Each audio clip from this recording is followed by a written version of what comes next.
جی السلام علیکم۔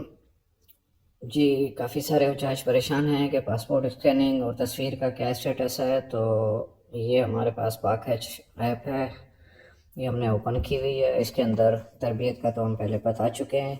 اب آ جاتے ہیں پاسپورٹ اسکیننگ کی طرف، تو یہ پاسپورٹ اسکیننگ کا ٹیب ہے۔ اس کے اندر اگر آپ چاہیں گے تو یہ دو چیزیں ہیں، اپلوڈ حاجی پکچر اور پاسپورٹ اسکیننگ۔ آپ نے یہاں پہ کچھ بھی نہیں کرنا، تمام کام بینک والے پہلے ہی کر چکے ہوئے ہیں۔ آپ نے کچھ بھی نہیں کرنا، آپ نے صرف اس کو چیک کرنا ہے۔ اپلوڈ حاجی پکچر میں آپ جائیں گے تو یہ آپ کا پکچر نظر آ رہی ہے، ٹھیک ہے۔ پکچر کے نیچے آپ کا اسٹیٹس آ رہا ہے اپرووڈ، اس کا مطلب ہے کہ آپ کی تصویر پہلے ہی اپرووڈ ہو چکی ہوئی ہے۔ آپ نے کچھ بھی نہیں کرنا، نہ اس کو ڈاؤن لوڈ کو کلک کرنا ہے، نہ اس کو حاجی پکچر کو اپلوڈ کرنا ہے، کچھ بھی نہیں کرنا، ٹھیک ہو گیا۔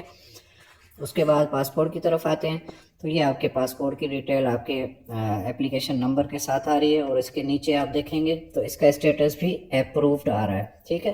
تو اس کا مطلب ہے آپ کا پاسپورٹ اور پکچر پہلے سے ہی اپرووڈ ہے، آپ نے کچھ بھی نہیں کرنا، اس حوالے سے کسی کام کی ضرورت نہیں ہے۔ ہاں اگر ناٹ اپرووڈ ہے تو آپ اپنے بینک سے رابطہ کریں، ان کا کام ہے، یہ وہ کریں گے، ٹھیک ہے۔ منسٹری کی طرف سے بینکوں کو ہدایت کی گئی ہیں کہ وہ سارا کچھ کریں گے۔